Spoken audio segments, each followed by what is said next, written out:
हे डॉक्टर बाबासाहेब आंबेडकरांचं चरित्र वाचल्यानंतर किंवा तुम्ही ऐकल्यानंतर ते तुमच्या लक्षात येईल। डॉक्टर बाबासाहेब आंबेडकरांचे वडील रामजी सपकाळ हे सैन्यामध्ये सुभेदार होते आणि आज आपल्याकडे सलोनीचे बाबा जे आहेत कुलवान सर ते आपल्या या कार्यक्रमाला बघा ते सुद्धा सैन्यामध्ये आहेत।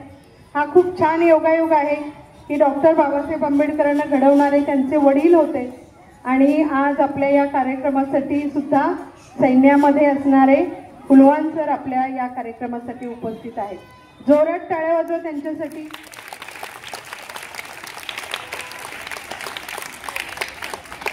तर विद्यार्थ्यांनी डॉक्टर बाबासाहेब आंबेडकरांचं चरित्र वाचल्यानंतर एक लक्षात घ्यायचं की विद्यार्थी म्हणून आपण काय केलं पाहिजे। विद्यार्थी दशेमध्ये असताना त्यांनी प्रचंड वाचन केलं होतं। हा जन्म ते विद्यार्थी होते म्हणून हा विद्यार्थी दिन त्यांच्या नावाने आहे। शेवटपर्यंत शिकत होते आणि आपण सुद्धा शेवटपर्यंत ज्ञान ग्रहण करत राहिलं पाहिजे। डॉक्टर बाबासाहेब आंबेडकर इतके विद्वान होते की सिम्बॉल ऑफ नॉलेज म्हणून अमेरिकेमध्ये त्यांचा पुतळा लावलेला आहे। इथे ज्या ज्या कॉलेजमध्ये शिकले त्या त्या ठिकाणी ते बेस्ट विद्यार्थी बेस्ट स्टुडंट खूप चांगला विद्यार्थी म्हणून त्यांचं नाव पहिल्या क्रमांकावर आहे। आणि हे मिळवणं सोपं असतं का? एक साधा सामान्य मुलगा जर एवढ्या मोठ्या पदाला पोहोचू शकतो तर आपण सुद्धा पोहोचू शकतो ना। ही प्रेरणा तुम्ही आजच्या या दिवसातून घ्यायची आहे आणि म्हणून हा विद्यार्थी दिवस सगळ्या शाळांमध्ये वेगवेगळ्या विविध कार्यक्रमांनी साजरा केला जातो। तुम्ही त्यांच्या जेव्हा जेव्हा तुम्हाला कधी असं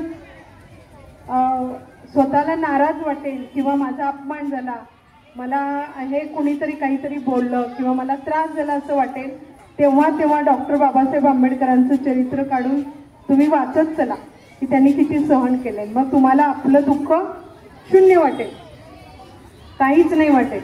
आणि त्यांनी जितकी वाचनातून प्रेरणा घेतली तितकी तुम्ही वाचनातून घेतली तर तुम्ही निश्चितच खूप मोठे होऊ शकता। आजच्या या दिवसासाठी मी त्यांना विनम्र अभिवादन करून माझे 2 शब्द संपवते।